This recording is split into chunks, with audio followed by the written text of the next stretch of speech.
Hello boys and girls, and welcome to a brand new Let's Play by yours truly, Thirtyne. That's right, today, and for the next little while, we're going to be playing some FTL. Now, I just recently got this game on Steam, and let me tell you, it is great! No, it is more than great. We can't compare this to some Frosted Flakes. This game is brilliant, okay?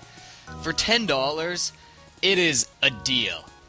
Now, there's actually quite a bit you can do in this game, a lot to unlock, but instead of wasting all my time in the first episode explaining all that, let's just jump right in. We'll do all that other stuff some other time. So, without further ado, let's start a new game. Yes, I want to cancel my other games. I don't really care about that. Now, I'm going to be playing on easy because, well, increased scrap rewards and easy enemy generation. Doesn't really make a huge difference, right? If I play on normal, I get a bigger score, but I'm not really worrying about score right now. I'm just playing for fun, and hopefully we'll be able to get a bit further on easy. Now, I've yet to actually beat this game, because everything that happens throughout it is randomly generated every playthrough. So I can get to the end, but anytime I can, I'm never strong enough to complete it. Now, you notice we got our ship here in the center. Right now, we've got the Kestrel. If we want, we can switch to other ships that we've unlocked. The only one that I have being the Taurus, which we're not going to use. We're going to use the Kestrel. I'll explain the other ships later. Once again, unlocking them is a completely random event, so I've just been unlucky and not been able to get any. If you complete special little achievements in-game, like this one, the tough little ship, as the Kestrel cruiser, repair back to full health when it only has 1 HP remaining. Yeah. Complete 2 out of 3 of these and you unlock a different layout. I don't know 100% what this does, because I haven't done it yet, but what I'm assuming is it will switch around where your bays are in here, so you can see all the little rooms with icons in them. I guess it would make it easier for people to move from one to another if that was your playstyle. Like, say I was like, oh shoot, I gotta run from shields to my engines, and if my engines were right here and my gun was back here, then it would be like pop, pop, pop, pop, which would be nicer. But I don't have Type B, so can't show that off. We can rename our ship, which I am going to do. It is going to be called the Overmind. Whoa, no capital V. The Overmind, like that. That is going to be our ship name. Our crew, if you want, you can customize them. Right now we got Oni. I'm going to change him up. We're going to rename him. His name is going to be TJ Rogan. Alright, accept. Yes, and then we're going to have 8-bit red mage. Yes, accept. Oh, 8-bit red mage does not fit. Okay, we're going to switch that up. We're just going to call you 8-bit. Okay. Oh, you can also switch back and forth between male and female sprites. We'll leave 8-bit as a female. Old inside joke that we'll understand. And for our last person, we're gonna go with Mr. Zessar. Yes we are. Aw, Mr. gets removed? What is that sort of garbage? Oh well, we got Zessar, and Zessar is going to be another male sprite. Okay, so with that, let's start. The data you carry is vital to the remaining Federation fleet. You'll need supplies for the journey, so make sure to explore each sector before moving on to the next. But get to the exit before the pursuing rebel fleet can catch up.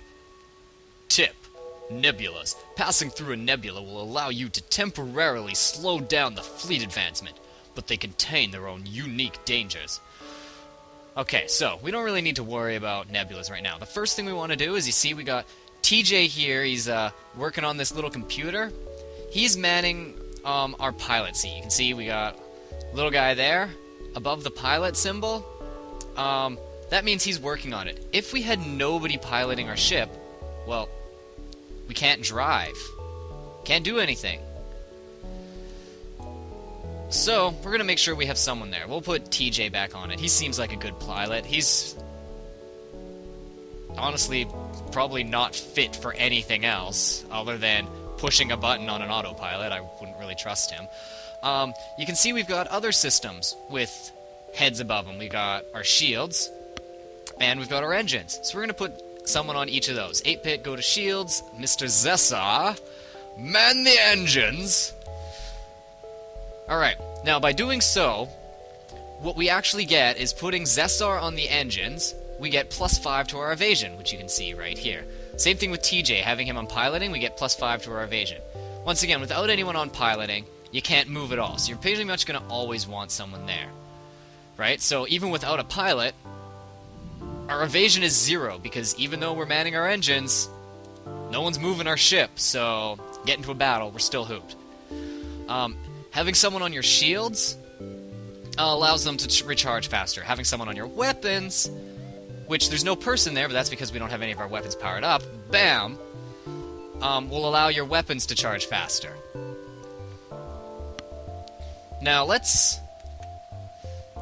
one other thing that you're going to want to do right off from the start. You'll notice we've got bars over here, and they're all black, and we got one more green one. And then all throughout here, we've got green and black bars. Well, if we right-click on any of these, we can charge them down. If we left-click on them, we can charge them up, put power into them. The weapons, you can't just click on the weapons, you gotta click on the weapon you want to charge up or charge down. But honestly right now, no one is hurt, so we don't need to run a bunch of power through our medbay.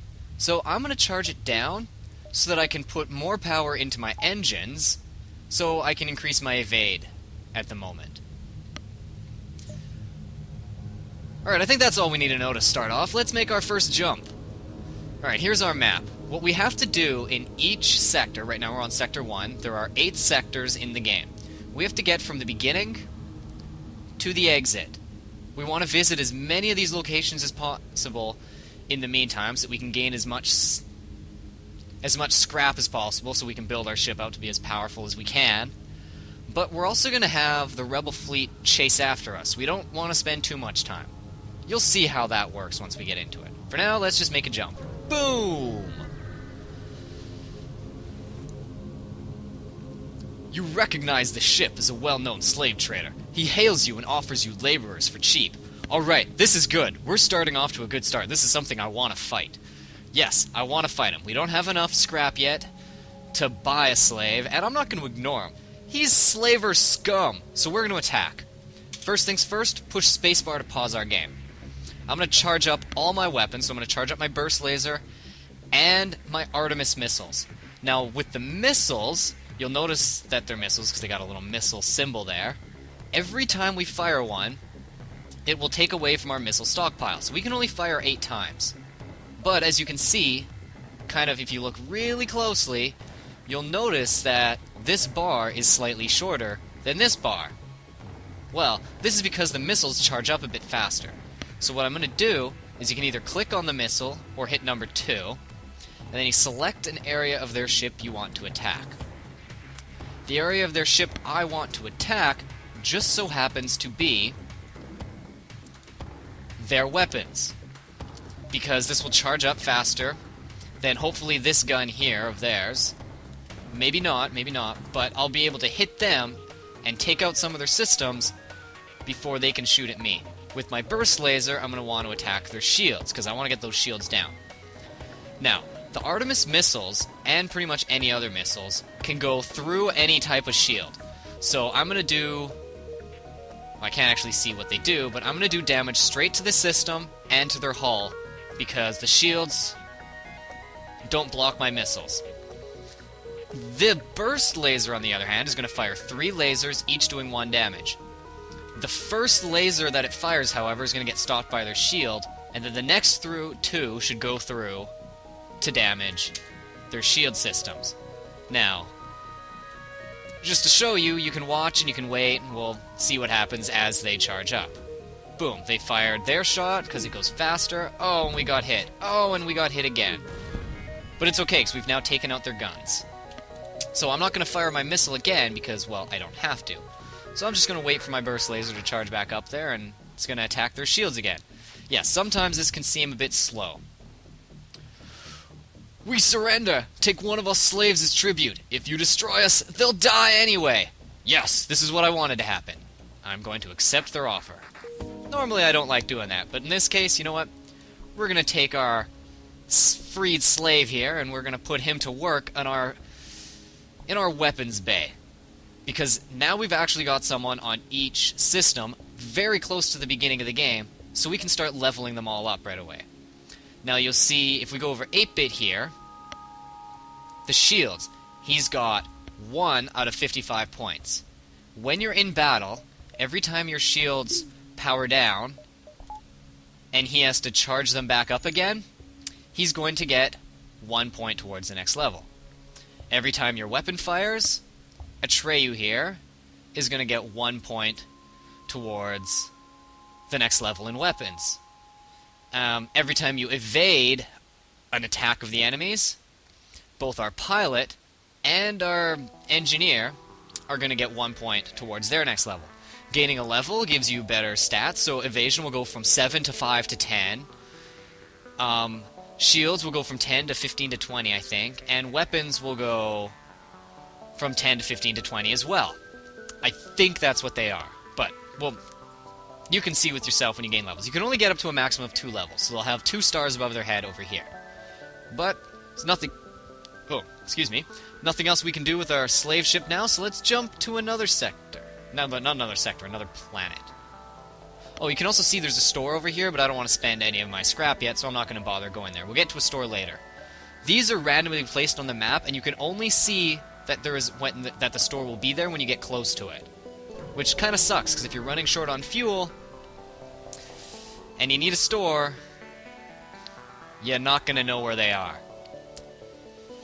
Ah, darn. Well, sometimes this happens too. Empty planets. Nothing to do here, so we can jump on. Now you notice we got 14 fuel. Every time we jump to a new planet,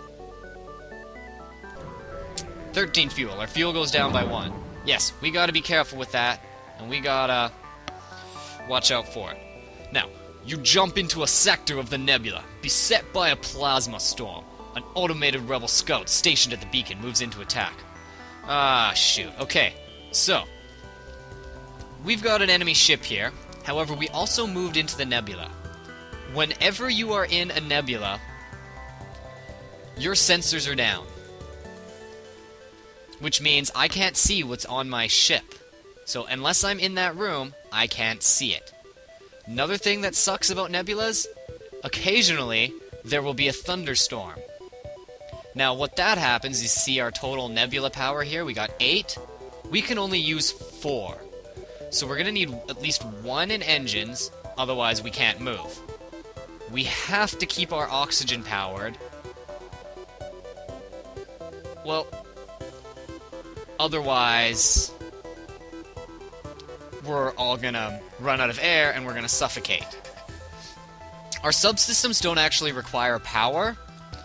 Well, they do. You can see the green bar, but not from the reactor. So those can stay charged. I don't need to worry about them.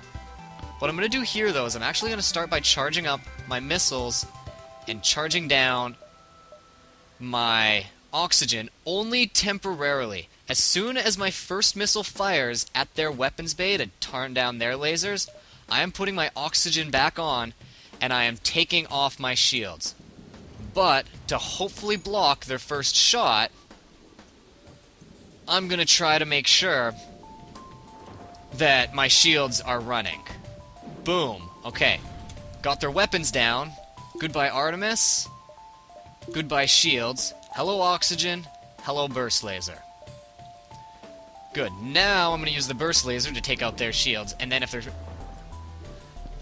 their weapon base starts to heal itself up, I'm going to make sure that I damage that again.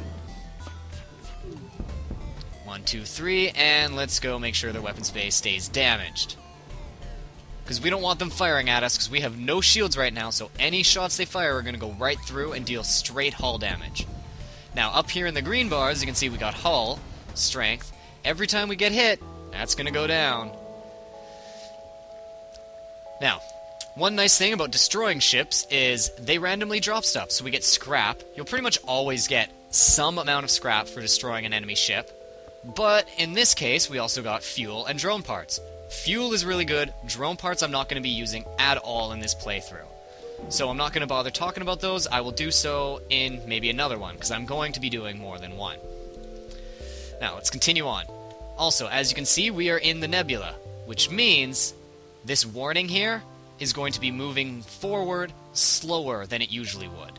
So, let's jump to the next one. You cross paths with an advanced scout of a rebel fleet, searching this sector of the nebula for your ship. Well, looks like they're hunting for us, but this nebula is nice. There's no thunderstorms, so we can power back up our shields, and power up our Artemis lasers, and give our engines full power. So we're ready to go here. So number 2 there, number 1 here, and hopefully they're not going to hit us too hard. Ion cannons are going to... Ooh, what was that? Was that a missile? Ooh. You ioned my engines, you bastard. Anyways, okay, a neat little trick you can do here. You know how I said every time you have to charge your shields up in a battle, you get a stat point for, well, a point to the next level. So right now we're at 4 out of 55. Right now their guns are down. I don't have to worry about them attacking me. So I'm going to charge down my shields and power it back up. Every single time I do this, 8-bit is actually getting another point towards mastering shields. So if you can micromanage, I wouldn't do this on like your first playthrough until you get used to the game, but if you can micromanage, by all means, go ahead and pop your shields down and up. This won't work when you're not in a battle because there's no stress in restoring your shield, so really 8-bit has all the time in the world to get the shields up and running, so you don't gain any points. Now you see, because we're in the nebula, it's a tiny little warning bar. But as soon as we move out of the nebula, you'll see that the next time we go back to that screen, the bar is going to be bigger. You locate the source of the distress call, a nearby human mining colony. An unknown disease has spread virulently through the workers. They're trying to set up a quarantine to mitigate the spread of the disease, but lack any enforcements, and a riot seems likely. Ooh, okay, so we've got a choice here. We can either send in our crew to help the crowds, or we can ignore their quest and move on. Now, if we send in our crew, we might save them. However, should we fail, we're probably going to lose some crew members. Or we can ignore them. Seeing as how I only have 4 crew members, and I want 1 on each system, I'm actually going to ignore this request. I am not willing to risk my crew. Not at this point in time. So, ignoring them and moving on. Now, like the store back here, distress signals are basically special, or they're basically events on that planet that are going to net you higher gains than just an unvisited random location with nothing. So they are generally good to try and visit. Now also notice we're out of the nebula. You can see the warning is jumping a lot further forward. So we're going to need to watch out for that. We need to keep away, way away from that. So let's jump here.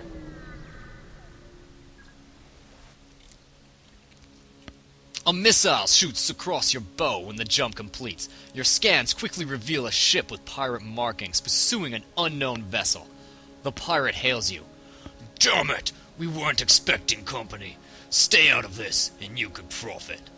Okay, so once again, we've got a choice. We can accept their bribe, 2 missiles, 1 drone part, 10 scrap, or we can be a hero and attack the pirates. Now, pirates are bad guys, and honestly, I don't use too many missiles, and 10 scrap is not that good. I'm going to be a hero. So once again, burst laser shields, missiles on their missiles. Because we've got someone working our ships, hopefully we'll be able to fire our missile before they can fire theirs. You can tell it's also a missile because they look exactly Oh, wow, you fire fast. Bam! Oh no! A fire! A fire! Ah! Ah! What do we do? Okay, so now to put out fires on our ship, we can do one of 2 things. We can send our people in there to start putting it out, but our people are going to take damage and they're going to get burnt from the fire. The other thing we can do... Oh, shoot. My missile missed, didn't it? Crud. Okay, well, Atreyu, get out of there. Because we're going to open some doors. We can do that by clicking on them. You can also open all doors on the ship by clicking here. You can also close all by clicking here. Now, opening all doors will open all doors except for the exhaust doors. Now, closing all will close all of them. What I want to do is I'm going to open these exhaust doors and I'm going to lead a path to the fire, and what it's going to do is it's going to suck out all the oxygen. And as we know,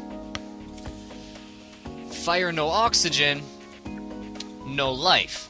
Just like people. Yeah, you bastards. Okay, well, their guns are down. But we still have fire on our ship, so we just gotta keep slowly trying to take them out. In the meantime, I can beef up my shields, and now that the fire's out, I can also close all doors so that we can start refilling these rooms with oxygen. I don't want to send Atreyu back into the weapons compartment yet, because, well, if I do that, he's basically going to suffocate, because there's no oxygen in there. Ooh, more generous bribe. 4 fuel, 1 drone part, 15 scrap. Nope, not good enough. Not good enough for me. We're going to take another attack, because he's got his missiles up and running again, but that's okay. You blew open my doors! You bastard! Alright, well, 8-bit, you're gonna go in there and you're gonna repair the doors. Basically what this means is I have no control over them. And if there were an enemy on my ship, all the doors are locked shut. I can't open and close them because I have no control. Also, see that crack there in that room? That means there's a breach in my hull. Oxygen is slowly going to suck out of this room as if I had an exhaust door open. So we want to fix that as quickly as possible. On the bright side, Atreyu can get back in there to manning our missiles, not that it's going to do anything now. Ooh, we actually rescued another ship from those pirates. Upon closer inspection, you realize the ship under attack was a rebel scout. It's too damaged to put up much of a fight. Ooh. Okay, so, rebel scouts, remember, those are the bad guys that are chasing us. So we can destroy their ship, get more scrap. Or we can tell them to delay the pursuing fleet, which means it's only going to move forward that warning about as fast as if it was in a nebula. But I'm not going to do that. I'm just going to destroy the fleet, get some more salvage, and we're going to move on here. Oh, come on, dude. Come on. Don't die on me here. Don't die on me here. Oh, man. Okay, this is going to suck. What I'm going to do is, if you take someone off of repairing, they're actually going to have to start all over again. So I'm going to have to be careful here, because these guys are going to start... Oh, you actually fixed the floor. Oh, good. That was why the door wasn't done yet. You fixed the breach first. Smart move there, 8-bit. Smart move. But of course, I gotta put power into my med bay for him to actually get healed. Alright, that's good. You can go back down here. We're gonna charge down our med bay, back up our engines, and we're good to go. Okay, jump to the next sector. Now, with this warning here, where it's currently located here, once we make our next jump, this is all going to become this red area, and the warning's going to move forward again.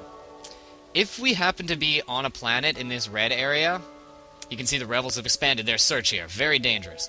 What happens is we don't get to do anything. We get into a fight immediately with a rebel ship, and all we could do is wait for our FTL to power up so we can run away. Or we can fight the ship, and if we beat it, because there's so many other ships around, we don't get any scrap or nothing from it. We just get 1 fuel, and we get to move on. So with that, we gotta keep making our way to the exit. So let's... that 1, 2, 3, 4. That's sounds like a good path to take over there. Ooh. Okay, one of the other random things, we can sell drone parts for scrap. Seeing as how we're not going to use them, I am selling them. Yes! Yes! We got lots of scrap, but I don't plan on using it any yet. Ooh, and a distress. Someone might need help. Let's go there! Once you arrive at the location of the distress call, a civilian ship hails you. Thanks for responding to our beacon. Our FTL navigation has gone haywire, and we can't plot a course to the nearest depot to get fixed. Could you lead us there? Yeah, sure, we'll lead you there. Alright, so, they're gonna give us scraps of down payment for leading, and they're gonna add a quest marker. Which means we gotta go here. That is their beacon, that's where they want to go. Alright. The ship you were escorting thanks you. I don't think we could have made it without your help. Let my friends patch up some of your hull and show you their wares. Alright, well that's pretty cool. I like that. Okay, so they've healed us up. That's nice. See, doing nice things for people has nice outcomes. Actually, that's not always true. Sometimes they're going to lead you here into an ambush, but for now it seems like it has some nice outcomes. Now, in a store you can do things. You can buy fuel. Each fuel... I actually got this wrong the first time. I thought I was getting 7 fuel for 3 scrap. No. What you're actually getting is 1 fuel for 3 scrap, and you can buy up to 7 fuel at this one shop. Same thing with missiles. You can buy 2 missiles at 6 each, or 2 drone parts at 8 each. Down here are the drones. I'm not going to get into this. One thing I am going to want this playthrough is probably the crew teleporter. But it's a little early to be picking it up now, because I don't know if I'm going to be able to get more crew. And I'm going to want to use my scrap on some other stuff first. Alright, so let's move on. We've already been here, so there's no point in going there again. Let's jump to... because we know there's going to be nothing in either of those locations. So we're going to go to the other store. Now, normally I'd avoid the store because I'm not going to buy anything. But because it was the only place to go, I felt like, you know what, let's check it out. And sure, we're running low on fuel. We'll pick up 3 while we're here. Put us back up at 10. I feel safe with 10. Alright, and once again, jump on to the next location. Yes, it's a lot of jumping and gunning. That is this game. An advanced rebel automated ship remains stationed near a small rebel space station. Sensors indicate it's a storage vessel for military goods. Well, military goods? That sounds like it could quite possibly be a weapon, don't you think? So let's attack the ship and get at them. Seeing as how it's an automated ship, it's probably not going to be that tough. So let's take out their guns, and let's take out their shields. Now, they got an ion cannon. The first one's going to weaken our shields. Hopefully it won't be weak enough that the gun will be able to penetrate afterwards. The ion cannon is also always going to fire a lot faster than... Oh! You sons of bastards. Well, actually, that worked out. That worked out perfectly, because the ion cannon actually came through after whatever that shot was.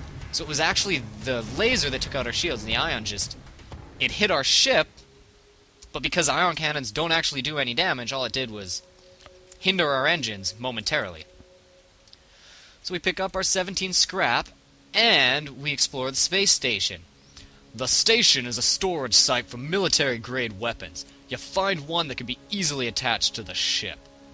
Alright, so scrap 13 and a healing burst. What the hell is that? Bomb weapon. Requires a missile. Here's nearby crew members. Can target your own ship. Oh, I've never got this before. That's pretty cool. Bombs are like missiles. They take missiles to work, but you can basically fire them off into any space, either on your ship or on the enemy ship. Now, I'm guessing this healing bomb, what I'm going to do is, say Sensor Man 8-bit here was really damaged, I could just go boom and fire it at him for some health. Of course, that means we're probably not going to be using this for a long time, if at all, so let's just charge it back down and go back to our Artemis. And we made it, guys. We made it to the exit of Sector 1. You've arrived at the long-range beacon. When the FTL drive is charged, you can jump to the next sector. You see a small station fitted with hundreds of repair drones. You receive an automated message. We don't know who you are, and we don't care, but this is the right place for some ship repair. Okay, be careful with these, because see, I can click on any of these, so I can repair 5 damage for 10 scrap. But whoa! Hold on a minute. I have no damage. So I'm going to ignore this. Now, say I had tons of damage, and I clicked on 5 damage repair and then wanted to click on 10 because I wanted 15, you cannot do that. You get one chance here at these type of locations. One chance for one set of repair. And even if I click on it, it's going to cost me 10 scrap, and I'm going to get none right now because I'm at full health. So, ignoring and moving on. Jump to the next sector. We're going to take this first game kind of easy, so we're moving through the civilian sector. You can see the rebel-controlled sector is going to be hostile, so we're going to try and take it a little slow, which means we might not make it all the way to the end. But we'll see. We'll see.